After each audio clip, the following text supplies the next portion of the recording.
इस कार्यक्रम के पुण्यार्चक हैं श्री दिनेश सर्वेश अखिलेश पाटनी AUM कैपिटल कोलकाता।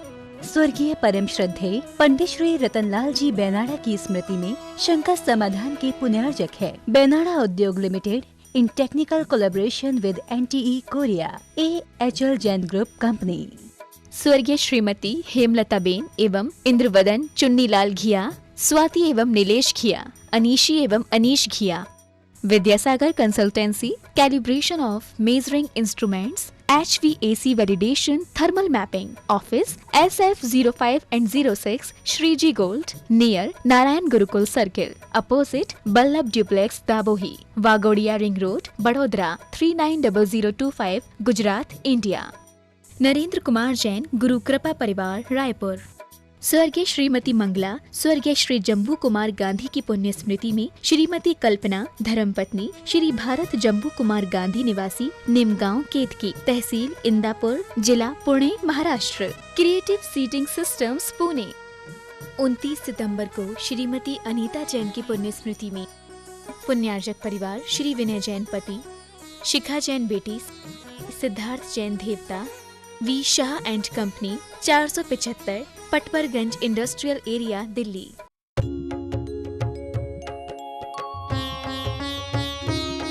शंका समाधान। बोलिए श्रवण संस्कृति उन्नायक प्रातः स्मरणीय संत शिरोमणि परम पूज्य 108 आचार्य गुरुवर विद्यासागर जी महामुनिराज की जय जय जय। बोलिए गुणायतन प्रणेता, शंका समाधान प्रवर्तक, भावना योग प्रवर्तक, प्रखर वक्ता, परम पूज्य 108 मुनिवर्षी प्रमाण सागर जी मुनिराज की जय जय जय। बोलिए परम पूज्य 108 मुनिवर्षी अरह सागर जी मुनिराज की जय जय जय। बंधुओं, पारस चैनल, जिनवाणी चैनल एवं प्रमाणिक ऐप के माध्यम से प्रसारित होने वाले शंका समाधान से जुड़े आज के श्रद्धालुओं का मैं दिगंबर जैन पंचायत एवं समाज कटनी की ओर से तथा धर्म प्रभावना समिति कटनी की ओर से हार्दिक हार्दिक अभिनंदन करता हूँ। मैं आपको लिए चलूँ शंका समाधान की ओर। इसके पूर्व रोज की तरह हम लोग सभी मिलकर सामूहिक रूप से पूज्य गुरुदेव के चरण कमलों में त्रिबार नमोस्तु निवेदित करते हुए उनके मंगलमय आशीर्वाद से अपने जीवन को धन्य करेंगे। तो चलिए हाथ जोड़िए, मस्तक झुकाइए और बोलिए मेरे साथ, नमोस्तु गुरुदेव, नमोस्तु गुरुदेव, नमोस्तु गुरुदेव।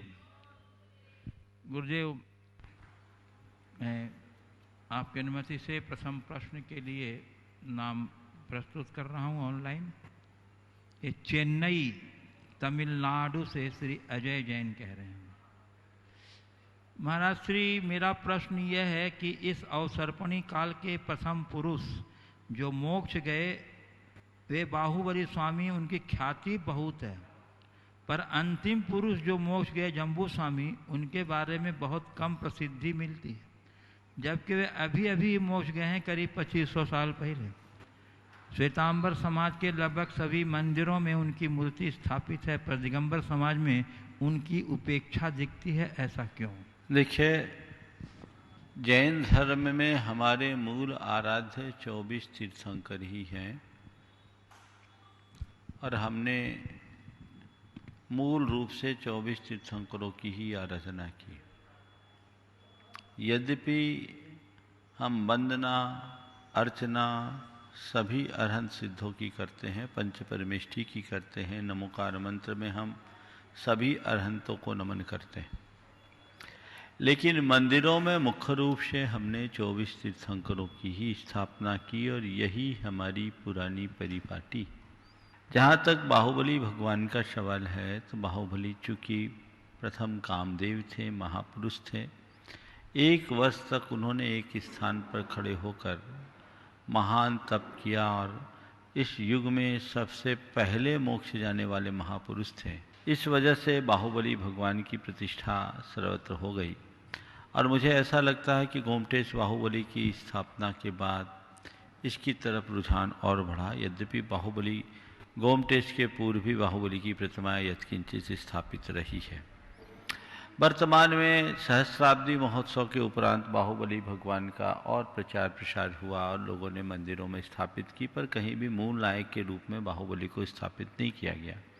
जहाँ तक जम्बू स्वामी की बात है, अनुबद्ध केवलियों में अंतिम केवली है। मथुरा 84 से उनको निर्वाण की प्राप्ति भी हुई और वहाँ मथुरा 84 में जम्बू स्वामी का एक भव्य जिनबिंब भी विराजमान है और वो क्षेत्र भी विकसित हुआ है।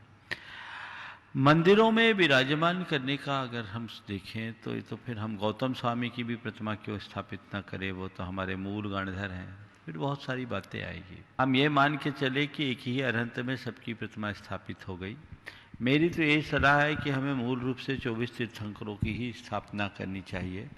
अगर हम ऐसे अलग अलग महापुरुषों और अरहंतों की प्रतिमाओं को स्थापित करके उनको पूजा अर्चा करना शुरू कर देंगे तो हमारी पीढ़ियों की वही दशा होगी जो हिंदू परंपरा में, वैष्णव परंपरा में बहुदेवतावाद के कारण हुआ। पूरी समाज बट गई।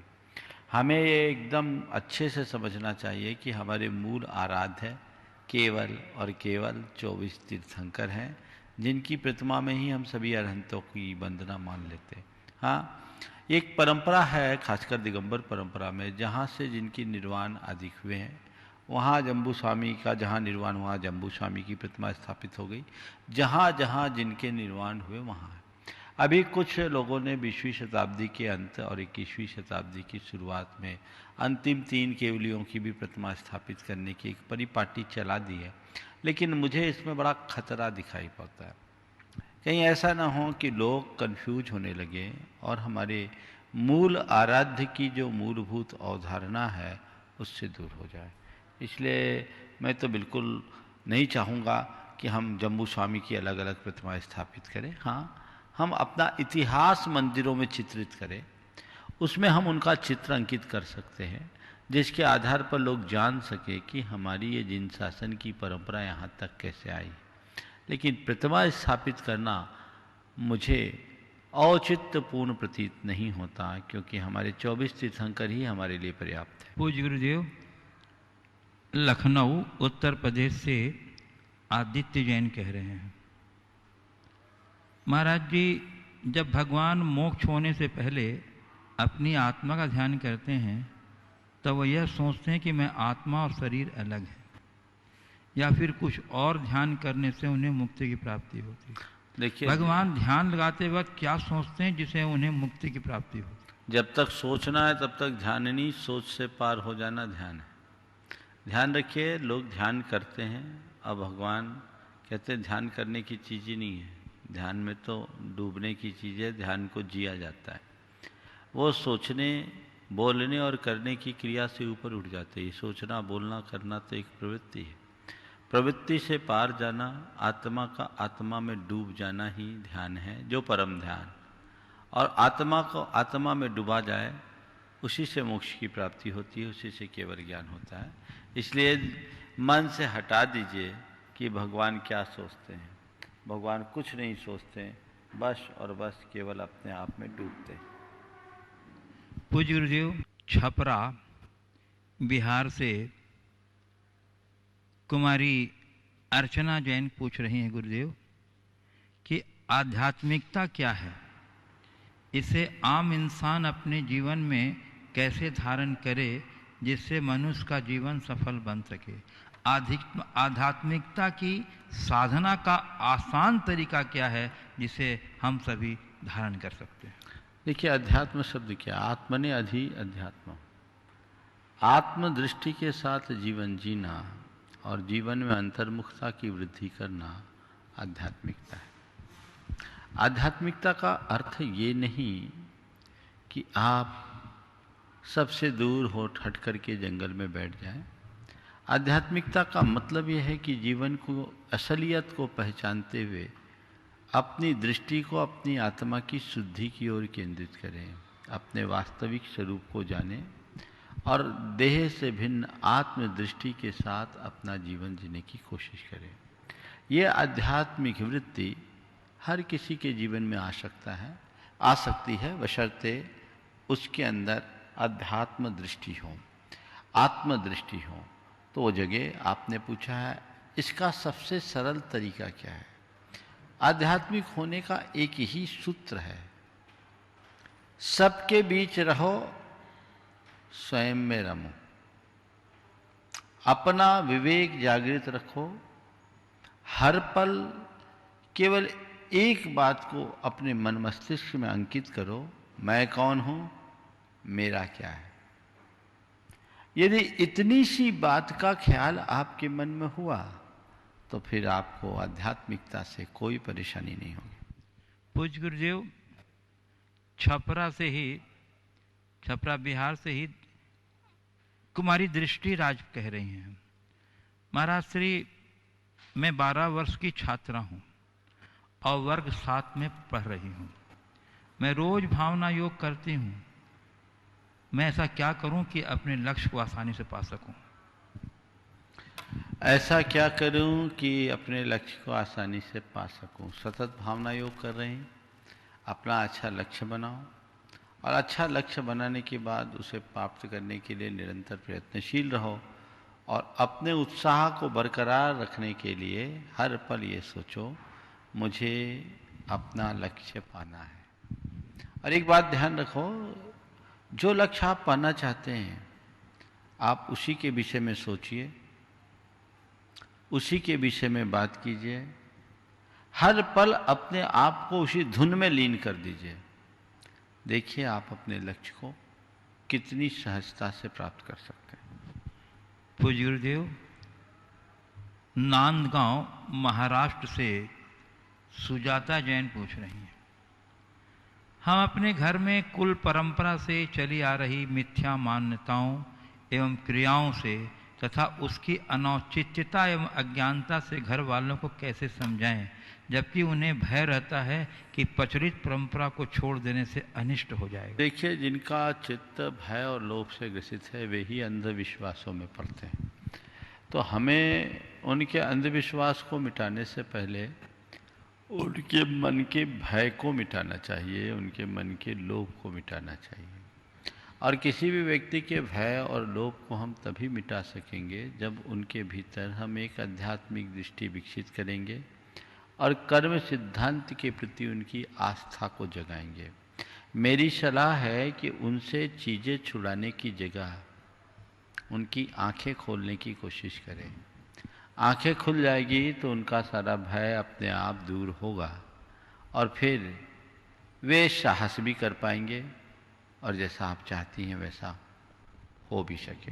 पूज्य गुरुदेव, उदयपुर राजस्थान से श्री अनिल मेहता कह रहे हैं, आज के बच्चों की कैसी विकृत मानसिकता है कि वे अपने अभिभावकों की हैसियत पर दृष्टि डाले बिना उन पर उटपटांग मांगों का दबाव डालते रहते हैं। ऐसी परिस्थिति में पिता को अपनी कम आय से बच्चों को अवगत कराना चाहिए या नहीं? बच्चों को गरीबी के प्रभाव से कैसे संतुष्ट रखा जाए जिससे परिवारों को अमीरी विचारों से उन्नत बनाया जा सके? देखिए, बात बहुत गंभीर है और समझने लायक है। बढ़ते हुए उपभोक्तावाद के इस दौर में ये चीज़ें बहुत तेज़ी से फैल रही है। आज लोग अपनी हस्ती और हैसियत की उपेक्षा करके इस तरह की प्रवृत्तियां करने लगे हैं और अपनी क्षमता से ज़्यादा वजन अपने ऊपर लाद रहे हैं। इसका एक सच्चा उपाय तो ये है कि माँ बाप को चाहिए कि शुरू से बच्चे को अपनी हैसियत और हस्ती का एहसास कराए, साथ ही पैसों की अहमियत का बोध कराए। उन्हें इस बात के लिए समझाए कि देखो, हमें अपनी सीमा से बाहर कभी नहीं जाना है। सीमा से बाहर जाने का परिणाम क्या होता है, इस बात का भी उनके लिए एहसास होना चाहिए। और साथ ही जब भी बच्चे ऐसा कहे तो उन्हें बहुत ही समझदारी पूर्वक समझाने का प्रयास करना चाहिए, उनकी बातों पर जिद नहीं करना चाहिए। मैं एक बड़े उद्योगपति को जानता हूँ, उनका बेटा कार की जिद करने लगा। अलग मेरे लिए कार चाहिए। पिता ने उसे कार दे दिया और कार देने के बाद चाबी अपने पास रखा। बोला, बेटा कार तो मैं तुझे दे रहा हूँ, जिस दिन तू इसमें भरने वाले पेट्रोल के पैसे अपने जेब से लगाने में सक्षम हो जाएगा, उतना कमाना लगेगा, मैं कार तुझे दे दूंगा। कार लिया है तो पेट्रोल की भी व्यवस्था तेरे पास होनी चाहिए। तो दूसरों के भरोसे अगर चलेगा तो जीवन सफल नहीं होगा। हमें हमेशा अपनी सीमा के भीतर रहने की दृष्टि रखनी चाहिए और साथ ही पैसे की अहमियत को समझना चाहिए, तभी ऐसी चीज़ों से बचा जा सकता है। पूज्य गुरुदेव, अंजड़ जिला बड़वानी मध्य प्रदेश से अंतिम मनीषा जैन कह रहे हैं, किसी को डर है कि ऊपर वाला देख रहा है, किसी को भरोसा है कि ऊपर वाला देख रहा है, और किसी के मन में ये शंका रहती है कि ऊपर वाले को क्या जवाब देंगे, तो किसी को ये अडिग विश्वास होता है कि ऊपर वाला सब ठीक करेगा। तो महाराज जी, हम ऊपर वाले से हमें डरना चाहिए, उस पर शंका करना चाहिए, उस पर विश्वास और भरोसा रखना चाहिए।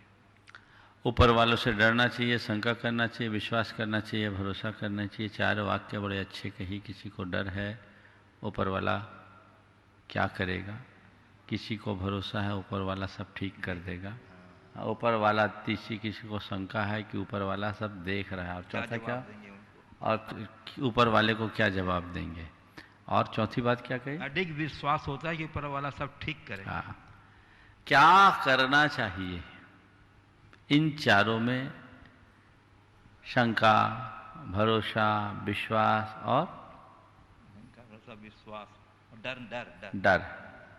शंका, डर, विश्वास और भरोसा, इन चारों में किसे अपनाना चाहिए। देखिए, यथार्थ अगर देखा जाए तो ऊपर वाला कोई नहीं है, जो भी करने वाला वो हमारे भीतर वाला है। लेकिन फिर भी एक प्रतीकात्मक आश्रय के रूप में हम लें तो मेरी राय तो यह है, भरोसा पक्का हो तो सब बातें दूर हो जाएगी, वह सब ठीक कर लेगा। इस विश्वास को ज़्यादा ध्यान में रखना चाहिए और यही विश्वास हमारे जीवन को व्यवस्थित करेगा।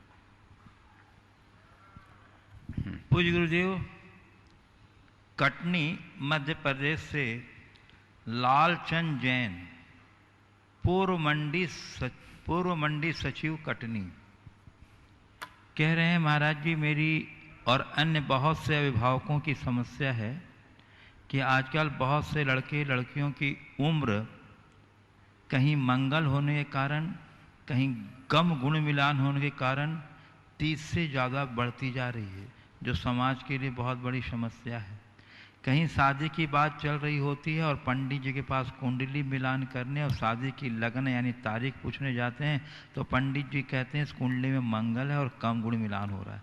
लड़के या लड़कों के नक्षत्र तेज हैं, यहाँ शादी करना उचित नहीं है, जिससे कुछ असमझ लड़के लड़की गलत रास्ते पर चले जाते हैं। महाराज जी, उक्त संदर्भ में अपना मार्गदर्शन। देखिए, मैं तो इस पर बिल्कुल भरोसा नहीं करता।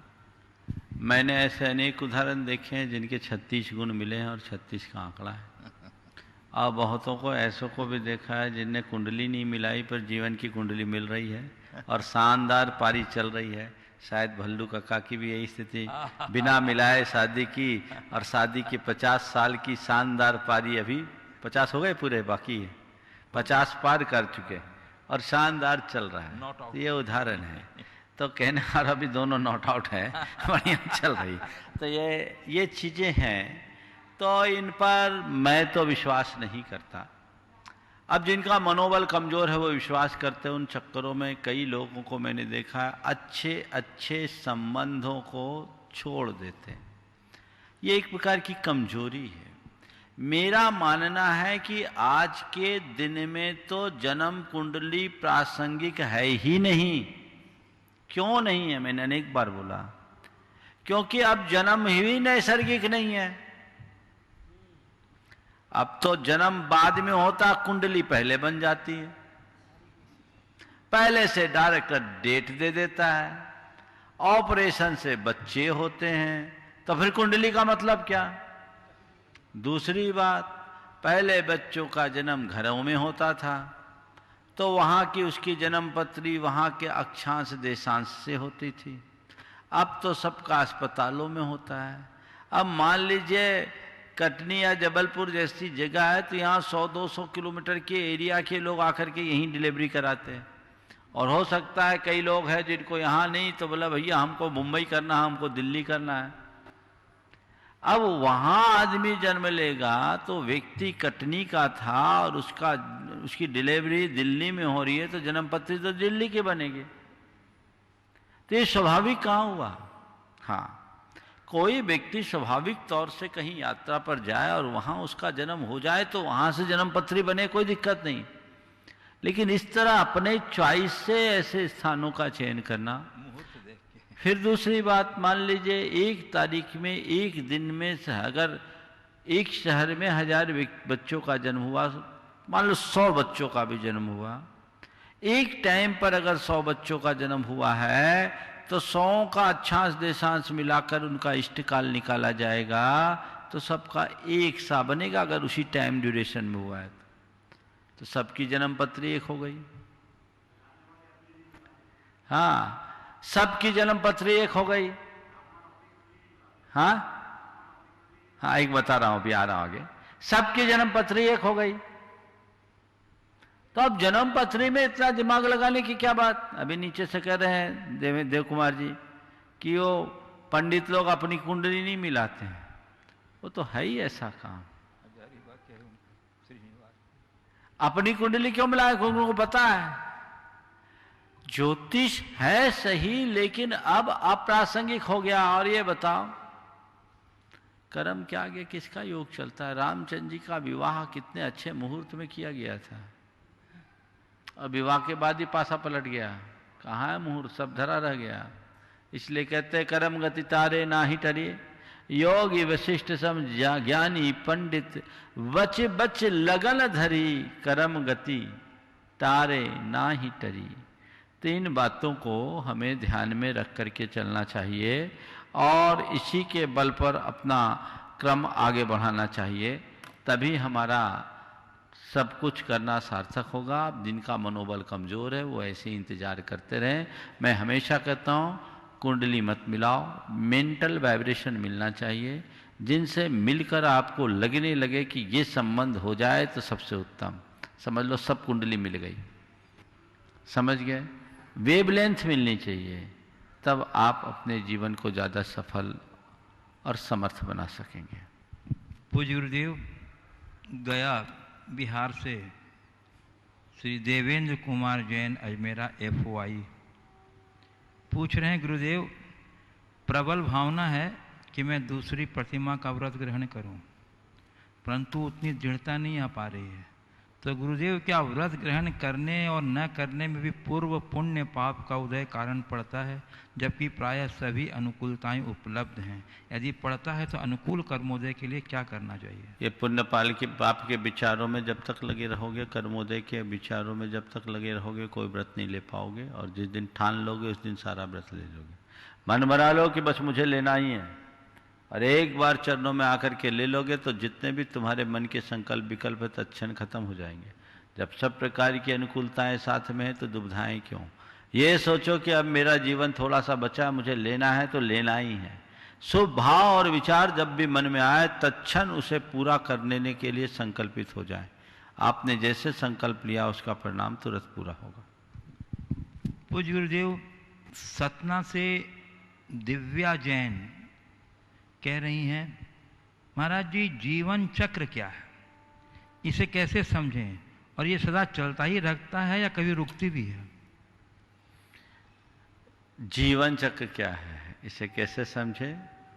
ये हमेशा चलता ही रहता है कि कभी उड़ता भी है, रुकती भी है? रुकती भी। रुकता बोलो, जीवन चक्र तो रुकेगा, रुकेगी नहीं। देखिए जीवन चक्र क्या है, जिसमें कभी उतार हो, कभी चढ़ाव हो, कभी जन्म हो, कभी मरण हो, कभी लाभ हो, कभी नुकसान हो, कभी संयोग हो, कभी वियोग हो, कभी जय हो, कभी पराजय हो, कभी सुख हो, कभी दुख हो। ये सतत चलते रहने वाला है, ये अनवरत चलता है। रुकता नहीं है, रुका जैसा दिखता है। जैसे नदी का प्रवाह एक बार प्रारंभ हो जाए तो वो अपने अंतिम गंतव्य तक निरंतर जारी रहता है, ऐसे ही जीवन का ये चक्र सतत चलता रहता है, अनवरत चलता रहता है। इसलिए जीवन चक्र के रहस्य को समझें और जीवन की गति के साथ अपनी गति मिलाते हुए आगे बढ़े, तभी हम कुछ सार्थक कर सकेंगे। गुरुदेव, इनके प्रश्न का एक पार्ट और है कि जीवन चक्र को कैसे सुधारें। जीवन चक्र को कैसे सुधारें, जीवन के रहस्य को समझो और इनके मूलभूत कारणों से बचो, सहजता के साथ जियो। राग द्वेष इस जीवन चक्र को घुमाने में आइलिंग का काम करता है, उससे मुक्त हो जाओ। ये चक्र एक बार थमेगा तो हमेशा का परिभ्रमण रुक जाएगा। पूज्य गुरुदेव, जबलपुर मध्य प्रदेश से श्री नीलेश विश्वकर्मा कह रहे हैं, महाराज जी हम किसी भी चीज़ के लिए अंधविश्वास और विज्ञान में कैसे भेद करें। जैसे प्रातः 4 बजे ब्रह्म मुहूर्त में जागने के पीछे विज्ञान है, पर ग्रहण में भोजन न करना एक अंधविश्वास। और भी ऐसे कई उदाहरण हो सकते हैं, तो गुरुजी कृपया समाधान करें। देखिए, जो मान्यताएं हमारे जीवन के लिए हितकारी है, चाहे वो पुरातन हो आधुनिक, उसे स्वीकार करना एक वैज्ञानिक सोच है। और आत्महित या जीवन के लाभ के लिए न होने पर भी जिसका जीवन से कोई लाभ, जिसका जीवन में कोई लाभ नहीं है, जिससे आत्मा का कोई हित नहीं है, ऐसी क्रियाओं को धर्म मान करके ढोते रहना या उन क्रियाओं को अपनी पुरातन प्रक्रिया मानकर अपनाते रहना एक प्रकार का अंधविश्वास है। तो हम हर चीज को जीवन विज्ञान की दृष्टि से देखें, शरीर के स्वास्थ्य को सामने रख करके देखें, उसकी कसौटी पर जो चीज़ें खरे उतरे, वो चाहे पुरातन हो या अधुनातन, सच स्वीकार करें, और जो न उतरे उससे सुरक्षित दूरी रखें। पूज्य गुरुदेव, सिंघाना जिला धार से प्रमिला सुरेश गंगवाल नमोस्तु पूर्वक कह रही हैं, गुरुदेव धर्म अर्थ और काम पुरुषार्थों से गृहस्थ जीवन शोभा पाता है, पर इन पुरुषार्थों के मध्य प्रायः पुरुष ही मुख्य रूप से पाप का पात्र होता है। तो गुरुवर, वह पाप पुण्य में परिवर्तित हो, इस हेतु हम स्त्रियों को अपने पुरुष साथी के लिए क्या सहयोग और पुरुषार्थ करना चाहिए। देखिए, धर्म अर्थ काम मोक्ष पुरुषार्थ है, जिनमें धर्म अर्थ काम ये 3 पुरुषार्थ गृहस्थों के लिए मुख्य रूप से कहे गए। आपने कहा कि इन पुरुषार्थों में मुख्य भागीदारी पुरुषों की होती है और वही पाप के भागी होते हैं। हम महिलाएं, क्या बोली आखिरी लाइन? वो कह रहे हैं कि उस पाप को पुण्य में परिवर्तित करने के लिए स्त्रियों को अपने पुरुष साथी के लिए क्या सहयोग और पुरुषार्थ करना चाहिए। सबसे पहली बात तो मैं ये कहूँ कि ये अगर कहा जाता है कि पुरुषार्थ है, उसमें पुरुष लगा, तो इसका मतलब नहीं है कि ये पुरुषार्थ केवल पुरुषों का है। पुरुष हो या स्त्रियाँ, सभी के साथ ये पुरुषार्थ जुड़ा हुआ है। हमारे देश में एक ऐसी व्यवस्था रही है कि अर्थ के उपार्जन में मुख्य रूप से पुरुषों की भूमिका रही है, लेकिन अब तो व्यवस्थाएं बदल गई, महिलाएं भी पुरुषों की बराबरी से अर्थोपार्जन में लग गई, और धर्म के कार्य में हमेशा महिलाओं ने ही प्रमुखता रखी है, और पुरुषों को धर्म के मार्ग में लगाने का ज़्यादातर श्रेय भी महिलाओं को ही जाता है। इसी तरह काम पुरुषार्थ बिना महिलाओं के सहयोग के सिद्ध नहीं हो सकता। तो ये धारणा हटा दीजिए कि ये पुरुषार्थ केवल पुरुषों के लिए है, स्त्री पुरुष दोनों के लिए है, और दोनों में समन्वय बना करके ही चलना चाहिए। एक रहस्य की बात तो मैं और बताता हूँ, स्त्री के बिना तो पुरुष भी पुरुषार्थ नहीं कर सकता। हमारे ग्रंथों में ऐसा लिखा गया है, भार्या मूल त्रिवर्गस्य। भार्या यानी स्त्री पत्नी त्रिवर्ग की मूल है, अर्थात धर्म अर्थ और काम के मूल अर्थ में है। अर्धम भार्या मनुष्यस्य भार्या श्रेष्ठ तमा सखा भार्या मूल त्रिवर्गस्य भार्या मूल तरिष्यति। तो ये समझ लेना चाहिए कि स्त्रियों की कितनी बड़ी भूमिका है। अगर पाप को पुण्य में बदलना है तो उसका एक ही तरीका है, धर्म अर्थ काम इन तीनों पुरुषार्थों में समन्वय बना करके चले और जितना बन सके धार्मिक कर्तव्यों के अनुपालन में निज पर को उत्साहित करते रहे, स्वयं भी उत्साहित रहे, अपने पतियों को भी उत्साहित करें, साथ ही अर्थोपार्जन और काम के पुरुषार्थ के क्रम में नीति न्याय और संयम की मर्यादा इन दोनों को अक्षुण्ण बनाए रखने में अपनी सक्रिय भूमिका रखे। यानी अर्थ और काम पर भी धर्म का नियंत्रण सुनिश्चित करने की जिम्मेदारी अगर स्त्रियां अपने हाथ में उठा लेती, यथासंभव रखती भी है, तो वो अपने पतियों को पाप के पंख से बचा सकती है और खुद भी उसका श्रेय पा सकती है। पूज्य गुरुदेव, बिनौली बागपत उत्तर प्रदेश से श्री नितिन जैन कह रहे हैं, महाराज श्री कहा गया है कि जड़ धन से ज्ञान धन उत्तम है, क्योंकि जड़ धन की रक्षा हमको करनी पड़ती है और ज्ञान धन हमारी रक्षा करता है। तो महाराज श्री हम अपने जीवन में ज्ञान रूपी धन को कैसे अर्जित करें और कैसे संभाल कर रखें? बहुत अच्छी बात कही है। जड़ धन से ज्ञान धन ज़्यादा अच्छा है, पर पहले जानो तो ज्ञान धन है क्या। जिस दिन तुम ज्ञान धन को पा जाओगे, ज्ञान धन को जान लोगे, उसी दिन तुम्हारे ये मन का सारा भय खत्म होगा, जड़ धन का मोह छूट जाएगा और फिर तुम्हारे मन का ये सवाल भी खत्म हो जाएगा, खुद उसकी रक्षा में अपने आप को लगा लोगे। महाराज बोले हो गया और चलो ना। पूज्य गुरुदेव, इंदौर से पद्मावती जैन कह रही हैं, गुरुदेव मैं यह जानना चाहती हूँ, गुरुदेव मेरी जिज्ञासा है कि गुरु चरणों से अधिक जरूरी गुरु के गुणों से अनुराग रखना है, और मैं इस बात से पूरी तरह सहमत भी हूँ। लेकिन गुरुदेव मैं यह जानना चाहती हूँ, क्या गुरु चरणों को छूते छूते कभी ऐसा अवसर आ भी तो सकता है कि हम गुणानुरागी बन जाएं? तो फिर गुरु चरणों को छूने पर प्रतिबंध क्यों लगाया जाता है? गुरु चरणों को छूने में कोई प्रतिबंध नहीं, लेकिन एक व्यवस्था तो हो। गुरु चरणों को ऐसा मत छुओ कि गुरु को चरना ही मुश्किल हो जाए। आपकी भक्ति ने तो हमारे गुरुदेव को कई बार गिरा दिया और कई बार वो गिरते गिरते बचे हैं। गुरुदेव की बात तो जाने दीजिए, हम लोगों के साथ भी होता।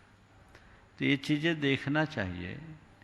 कोई ज़रूरी नहीं कि आप शरीर से छुएं तभी काम होगा, आप उनके दूर से भी प्रणाम करके भावपूर्ण स्पर्श भी कर सकते हैं। और अभी तो कोरोना काल चल रहा है, अभी तो एक दूसरे को छूना महागुनाह है, चाहे गुरु हो चाहे कोई और। तो ये तो बच के ही रहने में फ़ायदा है। चरण स्पर्श करने का निषेध नहीं है, पर उसका भी एक अनुशासन होना चाहिए। आप ये बात ध्यान में रखिए कि आपके द्वारा चरण स्पर्श करने से यदि उनको कोई शारीरिक पीड़ा हो जाए तो आपकी सेवा भक्ति है या उपसर्ग, आपको तय करना है। इसलिए यहाँ अपने लोभ का संवरण करना चाहिए, भावनाओं को नियंत्रित करना चाहिए, व्यवस्था के अनुरूप कार्य करना चाहिए। यदि गुरुजन की अनुकूलता दिखे आप स्पर्श कर लें। अब हजारों लोग रोज करना चाहे तो कैसे संभव होगा? वो तो गनीमत समझो कि आज के युग में गुरुओं के चरण स्पर्श करने का सौभाग्य फिर भी आपको मिलता है। तीर्थंकरों का तो कोई स्पर्श ही नहीं कर पाता, केवल ज्ञान के बाद कोई उन्हें छू नहीं सकता। स्वयं गणधर भी उनके आभा मंडल का तेज इतना होता है। मैंने सोचा अच्छी व्यवस्था बनी है, नहीं तो भक्त लोग तो उनको छोड़ते ही नहीं, समझ गए। तो ये व्यवस्था है इसलिए जितना मिले उतना लाभ लेना चाहिए। गुरुदेव, इनके प्रश्न का एक पार्ट ये है कि सभी गुणों के अनुरागी कम होते हैं लेकिन चरण छूने की कोशिश ज़्यादा करते हैं, ऐसा क्यों? यही तो है, इसीलिए तो कहा जाता है कि चरणानुरागी न बनकर गुणानुरागी बने। गुरुदेव, अब मैं पूज्य यूनिवर्स एक आधा और ले लो जी। गुरुदेव, बमनोरा मध्य प्रदेश से श्री रोहित जैन कह रहे हैं, महाराज श्री मैं अभी पीएससी की तैयारी कर रहा हूँ। महाराज श्री, ऐसे अध्ययन काल में जब कभी लोगों से मिलता हूँ और उन्हें अपने बारे में बताता हूँ तो उसके बाद कुछ समय तक मेरा मन अध्ययन में कम लगता है और मुझे ऐसा लगता है कि जैसे मुझे नज़र लग गई हो। महाराज श्री, मेरा प्रश्न यह है कि क्या सचमुच यह नज़र लगती है? यदि लगती है तो कैसे बचा जाए और अध्ययन में मन कैसे लगे, आगे की राह प्रदान करें? अध्ययन में नज़र गड़ा लो, किसी की नज़र नहीं लगेगी। दूसरों से नज़र मिलाओगे तो नज़र लगेगी। जब आपका इतना बड़ा लक्ष्य है तो क्यों कर आप दूसरों से इतनी बातें करते हो? अपने आप को रिजर्व रखो, इस अध्ययन को अपनी एक तपस्या मानो और पूरी तरह से लीन होकर उसमें लग जाओ, तब आपका परिणाम होगा। और अब मैं गुरुदेव, पूज्य गुरुदेव अरहत सागर जी महाराज के चरण कमलों में प्रार्थना निवेदित करता हूँ कि हे गुरुदेव, अपनी उपयोगी प्रश्नों से हम लोग को लाभान्वित करें। नमोस्तु गुरुदेव। नमोस्तु महाराज श्री। आपके प्रवचन से आधारित है, प्रवचन में से है। कहते हैं अवसर जिंदगी में एक चुनौतीपूर्ण संयोग है। अवसर जिंदगी में एक चुनौतीपूर्ण संयोग है, तो हम उस अवसर से अपने जीवन को कामयाबी कैसे बनाएं ताकि उस अवसर का सही सही लाभ उठा सकें हम सभी। नमोस्तु महाराज श्री। बहुत अच्छा भाव महाराज श्री ने प्रकट किया है कि अवसर हमारे जीवन का एक बड़ा महत्वपूर्ण संयोग है। उस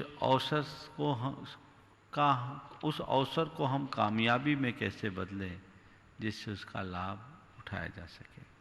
देखिए, निश्चित अवसर एक महत्वपूर्ण संयोग है, लेकिन कामयाब वे ही होते हैं जो प्राप्त अवसरों का करते प्रयोग है। आप प्रयोग करें, संयोग मिलना जितना महत्वपूर्ण है उससे कहीं अधिक महत्वपूर्ण उन संयोगों का सही प्रयोग करना है। तो संयोगों का सही प्रयोग करने की कला सीखें। 2 दिन पहले मैंने अपने प्रवचन में इस बात का काफ़ी विस्तार से जिक्र किया था। हमें संयोग नहीं मिलते ऐसी बात कम है, संयोग तो मिलते हैं लेकिन हम उसका प्रयोग नहीं कर पाते। 2 पंक्तियाँ महाराज श्री के प्रश्न के उत्तर के लिए दूंगा। रोशन हुए चिराग तो आंखें नहीं रही। रोशन हुए चिराग तो आंखें नहीं रही, अंधों को रोशनी का गिला और भी खराब। बहुत अच्छा, बहुत अच्छा। बस यही चीज हमें समझने के लिए है। लोग अवसर का रोना रोते हैं, लाभ नहीं लेते। हमें अवसर का फायदा उठाना चाहिए और हर क्षण को एक अच्छे अवसर के रूप में देखना चाहिए। पूरे जीवन अवसर की तलाश करनी चाहिए, तभी हम कामयाबी के शिखर पर पहुंच पाएंगे। आप पूज्य गुरुदेव, मैं यहाँ उपस्थित जिज्ञासुओं को आमंत्रित करना चाहता हूँ आपके मुझ से।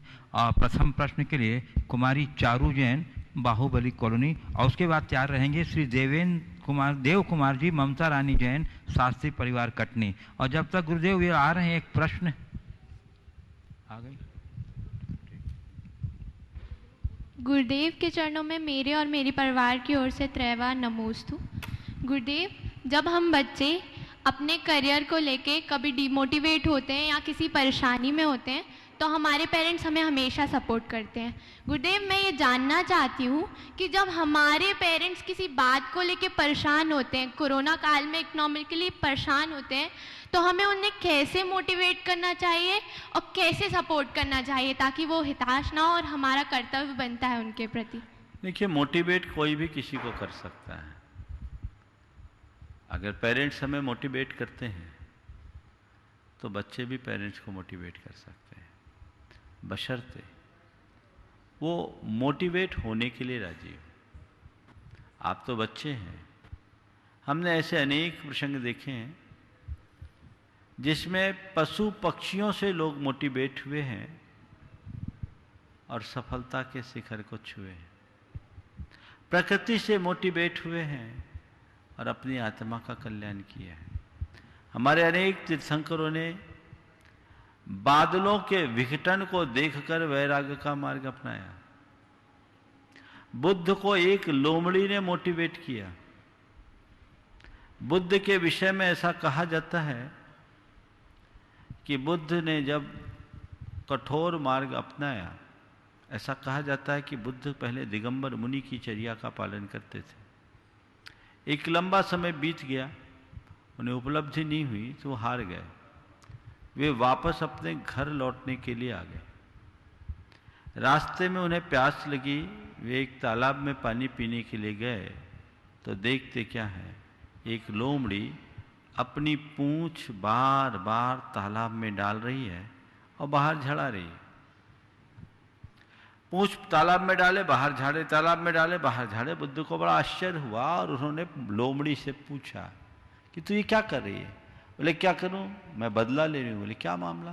बोले पिछले बरसात में इस तालाब ने मेरे 2 बच्चों को लील लिया, मैं इस तालाब को डुबो के छोड़ूंगी। पिछले बरसात में इस तालाब ने मेरे 2 बच्चों को लील लिया, मैं इस तालाब को डुबो के छोड़ूंगी। बुद्ध जोर से हंसे, अरे इतना बड़ा काम तुमने बिना सोचे समझे शुरू कर दिया, तुम्हारे पूंछ में कितनी बूंदें आती पानी की? लोमड़ी ने जो जवाब दिया उसने बुद्ध की दिशा बदल दी। लोमड़ी ने कुल इतना कहा, मुझे ये पता नहीं कि मैं क्या कर सकती हूँ, मुझे केवल ये पता है कि मुझे क्या करना है, वो मैं करूंगी और तालाब सूखेगा। इस एक वाक्य ने बुद्ध का चित्त मोड़ दिया। बुद्ध ने अपने विकल्प को छोड़ा और ध्यान में डूबे, बुद्ध बन गए। तो ये मोटिवेट कोई भी कर सकता है। अपने माता पिता का या और किसी का, परिवार में किसी बड़े जन का किसी वजह से मन टूटने लगे तो आप उन्हें बड़े अच्छे से तसल्ली दीजिए, आप घबराइए नहीं, सब ठीक हो जाएगा, हम तो आपके साथ हैं, समय सब ठीक कर देगा। आप हम लोगों को समझाते हैं, कर्म का उदय है, सब ठीक हो जाएगा। उस समय मुनियों के कुछ कोट्स उनको सुना दो, कुछ प्रवचन उन्हें सुना दो, अपने जीवन के अनुभव की बातें सुना दो, उनके द्वारा हमारे लिए कही गई पुरानी बातों को याद दिलाकर उनको उत्साहित कर दो। उनके मन का उत्साह जग सकता है और उन्हें मोटिवेट किया जा सकता है। ये सोचना कि हम उनसे कैसे कहें, सही नहीं। श्री देव कुमार जी, ममता रानी जैन, शास्त्री परिवार कटनी, और उसके बाद तैयार रहेंगे कुमार निहाल लाधानी, बक्सरा गुजरात, सुपुत्र गुणायतन के शिरोमणि संरक्षक अतुल शीतल लाधानी। जय महाराज जी, मेरा और मेरे परिवार की तरफ निहाल वंदना दोनों आ जाओ। नमोस्तु नमोस्तु नमोस्तु। गुरुदेव, आप भावना युग में एक कमांड देते हैं कि अनैतिकता क्या है? हिंसा, हत्या, शोषण, अनाचार, बलात्कार, व्यसन, बुराई, दुष्प्रवृत्तियां, इनसे व्यक्ति को बचना चाहिए। जो एक अपराध की श्रेणी में आता है, दुष्प्रवृत्ति की श्रेणी में आता है, जो हमारे मानवीय जीवन के लिए घातक है और जो हमारे सामाजिक स्वास्थ्य को खराब करने वाली क्रियाएं हैं, उनसे अपने आप को बचाना चाहिए। कुमार निहाल लाधानी, बक्सरा गुजरात, उनके साथ में वंदना भी है। और उसके बाद के कुमार कुमार और उसके बाद तैयार रहेंगी कुमारी आकृति जैन, पुरानी बस्ती कटनी। गुरुदेव के चरणों में मेरा बारंबार नमोस्तु नमोस्तु नमोस्तु। गुरुदेव, मेरा नाम निहाल है, तो मैं अपने नाम को सार्थक करने के लिए क्या करूं कि जिससे मैं निहाल हो जाऊं? वाह, निहाल नाम है, निहाल करूं कैसे? बस हम लोगों के पीछे लगे हो और थोड़ा लग जाओ, पीछे पकड़ लो। जैसे मैं निहाल हुआ तुम भी निहाल हो जाओगे। नमस्ते। देखो, ये तो एक बात है। जीवन निहाल कब होता है? जब मनुष्य अपने जीवन के कर्तव्यों को ठीक तरीके से पालता है। मनुष्य जीवन पाया है, मनुष्य जीवन को सफल और सार्थक बनाने का संकल्प जागृत करो और अपने जीवन में शुद्ध आचरण करो, पवित्र आचरण करो, जितना बने सबके परोपकार के साथ धर्म ध्यान पूर्वक जीवन जियो, उससे जीवन कृतार्थ होगा। नमोस्तु गुरुदेव। कुमारी आकृति जैन, पुरानी बस्ती कटनी, स्वाध्याय रहेंगे गुणायतन ट्रस्टी श्री मुकेश कीर्ति, मेट्रो दिल्ली। गुरुवर के चरणों में त्रिवार नमोस्तु नमोस्तु नमोस्तु। गुरुवर, मेरा प्रश्न यह है, बड़े बुजुर्गों का हमारे जीवन में और उनके आशीर्वाद का हमारे जीवन में बहुत बड़ा महत्व होता है। हमें ऐसा क्या करना चाहिए कि उनका हाथ हमेशा हमारे सर पर बना रहे, कभी हमारे सर से उनका हाथ ना उठे। देखिए, फिजिकली किसी का हाथ न उठे, हाथ हमेशा हम पर बना रहे, ये किसी के वश की बात नहीं है, क्योंकि काल बलि के आगे किसी का नहीं चलता। काल एक दिन सबको छीनता है। हर किसी के जीवन में बड़े बुजुर्गों का हाथ होता है, लेकिन वो हाथ सदा नहीं रहता, एक दिन हाथ उठ जाता है। वे लोग भाग्यशाली हैं जिन्हें बड़े बुजुर्गों का हाथ और साथ लंबे समय तक मिलता है, लेकिन भावनात्मक रूप से हम उनका साथ सतत महसूस कर सकते हैं। वो कब? जब उनके प्रति विनय बहुमान हो और उनके आदर्शों को हम आत्मसात करके चले तब। हमें चाहिए कि हम उनके आदर्शों को आत्मसात करके चले और जीवन को बेहतर बना सकें। श्री मुकेश कीर्ति, गुणायतन ट्रस्टी, मेट्रो दिल्ली। और उसके बाद तैयार रहेंगी कुमारी धीरांशी जैन, पुरानी बस्ती कटनी। नमोस्तु भगवान। गुरुवार, मेरी ये शंका स्किल्ड लेबर से रिलेटेड है। Skilled labour, skilled unskilled labour से रिलेटेड है। आप कहें तो मैं स्किल्ड लेबर, स्किल्ड और अनस्किल्ड लेबर से रिलेटेड। गुरुवार, 2023 तक एक वर्ल्ड बैंक ग्रुप ने एक रिपोर्ट दी है कि 2023 तक शायद 40 करोड़ टोटल लेबर हमारे देश में होगी। 40 करोड़। लेकिन आज की स्थिति ये है कि एडवांस टेक्नोलॉजी तो दिन पर दिन पैर पसार रही है, उसकी वजह से लेबरों की जो डिमांड है वो कम हो रही है, but at the same time जो स्किल्ड लेबर है उसकी डिमांड बढ़ रही है। उसी रिपोर्ट में ये भी बताया गया है कि 5% सिर्फ लेबर है इंडिया में, जो सिर्फ 5% है जो स्किल्ड लेबर है, जबकि अगर हम चाइना को देखें वहाँ 25% है, यूके में देखें 50% है, ऐसे यूएसए में 65% है, और जर्मनी में 75% और साउथ कोरिया में 96% लेबर स्किल्ड लेबर है। तो इसकी वजह से क्या है, गैप बनता जा रहा है इंडिया में। जो स्किल्ड लेबर है 5%, वो जॉब जहाँ पे भी करती है थोड़े टाइम में ही उस जॉब को छोड़ देती है और फिर दूसरी जगह जॉब ढूंढती है, तो उसका सैलरी लेवल बढ़ रहा है, और साथ ही जो अनस्किल्ड लेबर है उसके लिए जॉब भी कम हो रहे हैं। और हमारे भारत में प्रोफेशनल कॉलेज तो बहुत हैं जहाँ इंजीनियरिंग बाकी सब चीज़ों की ट्रेनिंग दी जाती है, बट स्किल्ड लेबर की तरफ कोई ध्यान नहीं दे रहा है। तो इस गैप को आपके मत में किस तरीके से कम किया जाए ताकि स्किल्ड लेबर को थोड़ा सा बढ़ाया जा सके? देखिए, ये तो सरकार की नीतियों पर, अगर भारत की पुरानी नीति को अपनाया गया होता और स्वरोजगार को बढ़ावा दिया गया होता, स्वावलंबन को महत्व दिया गया होता, तो आज भी हमारे यहाँ के स्किल की कोई कमी नहीं होती, कौशल का अपने आप विकास होता।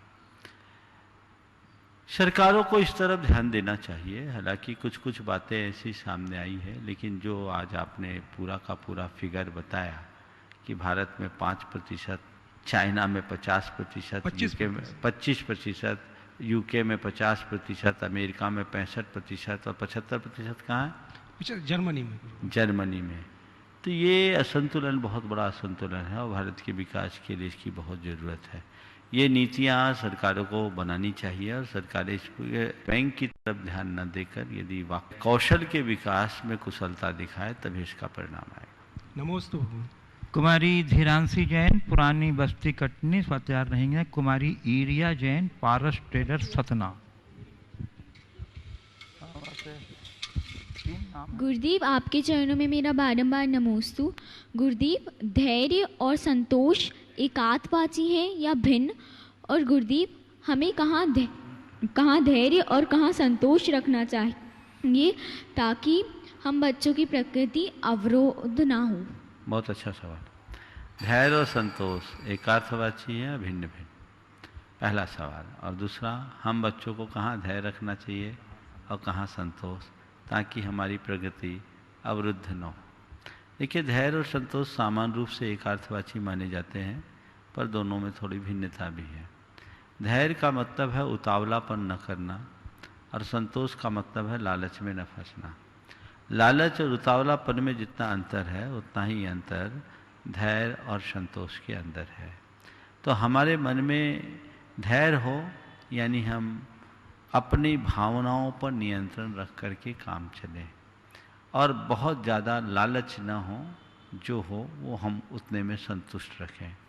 कई बार लोगों के अंदर संतोष तो रहता है पर धैर्य नहीं रहता, और कई लोगों के अंदर धैर्य तो रहता है पर संतोष नहीं होता। ये कैसे होता है? जैसे बहुत सारे लोग हैं, किसी बात का जल्दी जवाब नहीं देते हैं, किसी के कोई प्रतिक्रियाएं नहीं करते हैं, हड़बड़ी में कोई निर्णय नहीं लेते हैं, लेकिन धन, पैसा और नाम चाह उनके अंदर बहुत तीव्र होती है, वो निरंतर बढ़ते जाते हैं। वे ऐसे लोग हैं जिनके पास धैर्य है पर संतोष नहीं। बहुत से ऐसे लोग हैं जिनको धन पैसे की कोई चाह नहीं होती, जितना है उतने में संतुष्ट रहते हैं, सीमित साधनों में भी वो खुश होकर के रह लेते हैं, लेकिन उनके अंदर धीरज नहीं होता, थोड़ी थोड़ी बात में प्रतिक्रियाएं दे देते हैं, तुरंत तुरंत में उबल जाते हैं, या जो भी उनकी इच्छा और भावना होती है वे चाहते इसका फल तुरंत मिले। तो ये मामला थोड़ा गड़बड़ हो जाता है, समझ गए ना? तो अब तुमने पूछा हम बच्चों को कहाँ धैर्य रखना चाहिए और कहाँ संतोष करना चाहिए। देखिए, अगर जीवन में कोई कष्ट हो, परेशानी हो, इच्छा के विरुद्ध हो रहा हो, मन चाहा नहीं हो पा रहा हो, वहाँ धैर्य रखना चाहिए, संयम से काम करना चाहिए, समझ गए? और हम जो कुछ कर रहे हैं उसको लेकर के परिणाम अगर अच्छे नहीं आ रहे हैं, या माँ बाप जो हमें साधन दे रहे हैं, हमें उतने में संतोष रखना चाहिए, समझ गए? कुमारी ईरिया जैन, पार्षद ट्रेडर सतना को तैने, कुमार अनिमेश जैन, पुरानी बस्ती कटनी। गुरुदेव के चरणों में मेरे और मेरी परिवार की तरफ से त्रिवार नमोस्तु नमोस्तु नमोस्तु।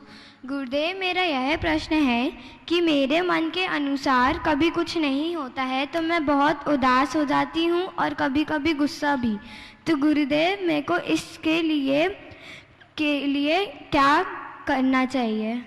ये बताओ, तुम्हारे मन का नहीं होता, तुम उदास होती हो, गुस्सा करते हो, क्या तुम सबके मन का कर लेती? ये तो है, हमें एक्सेप्ट करना सीखना चाहिए। सब चीज़ें सबके मन की नहीं होती, मेरे मन का हो ये प्रयास करो, और अगर ऐसा ना हो सके तो जो हो उसे अपने मन का बना लो, अपने मन को मोड़ लो, तभी खुश रह सकोगे। कुमार अनिमेश जैन, पुरानी बस्ती कटनी, फतेहार रहना, कुमारी परिधि जैन, बाहुबली कॉलोनी। गुरुदेव के चरणों में मेरा बारंबार नमोस्तु। गुरुदेव, आज की जो युवा पीढ़ी है उसका धर्म के प्रति बिल्कुल भी रुचि नहीं है, लेकिन अगर नगर में संतों का निवास होता है तो उसकी वो रुचि बढ़ जाती है और वो उनकी तरफ खींचा चला जाता है। और गुरुदेव, अगर उनकी क्लास वगैरह रहती है तो लोग कहते हैं कि इनका पढ़ाई में कोई ध्यान ही नहीं लगता है, ये धर्मी में पूरे दिन रहते हैं, और ये भी कहा जाता है कि अगर इनकी क्लास है तो ये उसको छोड़ के और किसी प्रतिक्रिया में जा रहे हैं। तो उसके लिए हम लोग क्या करें और कैसे? ऐसे लोगों की बातों में रहोगे तो कुछ नहीं कर पाओगे। आजकल लोगों का बड़ा विचित्र होना है, नहीं जाओ तो कहते बच्चा जाता नहीं, और जाने लगे तो कहते अरे ये तो वहीं लग गया। दिमाग मत लगा, ये चलता रहेगा। लोगों की ऐसी ही प्रवृत्ति होती है, समझ गए? जो जिस लेवल पे होता है उससे ऊपर किसी को बढ़ता नहीं देखता, समझ गए? अपने को चाहिए कि हम गुरुओं के सानिध्य में भी रहें और अपने पढ़ाई लिखाई में इतना फोकस रखें कि सबके दांते तले उंगली दबाने का मौका मिल जाए। मेरे पास एक बच्चा आता है, लक्ष्य, वो खूब समय हम लोगों के पास बिताता, छुट्टियों में प्राय हम ही लोगों के पास बिताए, लेकिन टॉपर है। क्यों? गुरु सानिध्य भी लगन से पाना और पढ़ाई भी लगन से करना, समझ गए? अगर पढ़ाई से बचने के लिए गुरुओं के पास आ रहे हो तो थोड़ा गड़बड़ है। गुरुओं से प्रेरणा लेना चाहिए, मन को मजबूत करना चाहिए, और लोगों को एक सबक सिखाना चाहिए कि गुरु भक्ति करने के बाद हम अपना फोकस और अच्छा बना सकते हैं। ऐसे तो लोग केवल अपने कैरियर की तरफ ध्यान देते हैं। गुरु चरणों में दोहरा लाभ मिलता है, कैरियर और कैरेक्टर दोनों हमारा सुधर जाता है जीवन। कुमारी परिधि जैन, बाहुबली कॉलोनी, कटनी। महाराज जी, मेरी और मेरी दादी की ओर से बारंबार नमोस्तु।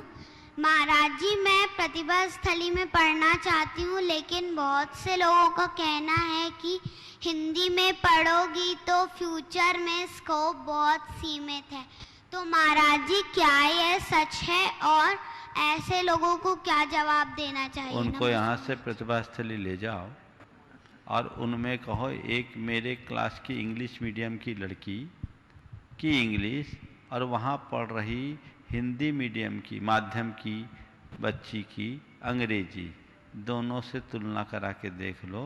तुम पाओगे कि इंग्लिश मीडियम में पढ़ने वाले बच्चियों से वहाँ की हिंदी मीडियम में पढ़ने वाली बच्चियों की इंग्लिश ज़्यादा स्ट्रॉन्ग है। समझ गए? और उनकी धारणा बदल जाएगी। समझ गए? इसलिए ऐसा मत सोचो ऐसे तुम पढ़ोगे तो तुम्हारी केवल इंग्लिश मीडियम होगा, लेकिन ना ढंग की अंग्रेजी होगी ना हिंदी।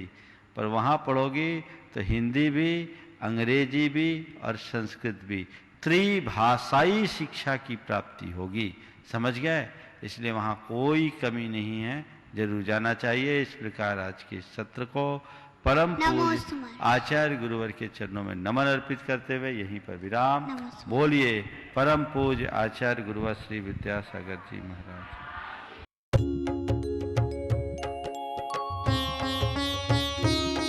शंका समाधान।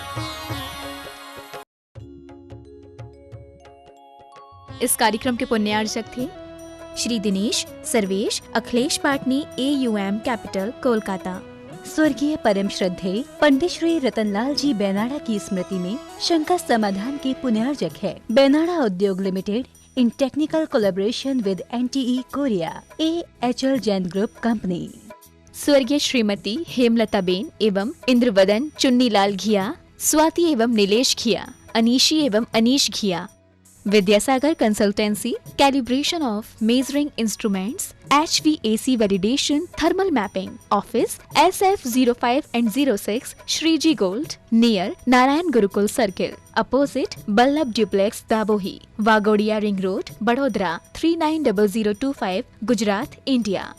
नरेंद्र कुमार जैन, गुरु कृपा परिवार, रायपुर। स्वर्गीय श्रीमती मंगला स्वर्गीय श्री जम्बू कुमार गांधी की पुण्य स्मृति में श्रीमती कल्पना धर्मपत्नी श्री भारत जम्बू कुमार गांधी निवासी निमगांव केतकी, तहसील इंदापुर, जिला Pune, Maharashtra. Creative seating systems, Pune. 29 सितंबर को श्रीमती अनीता जैन की पुण्य स्मृति में पुण्यार्जक परिवार श्री विनय जैन पति, शिखा जैन बेटी, सिद्धार्थ जैन देवता, V Shah and company, 475 Patparganj industrial area, Delhi.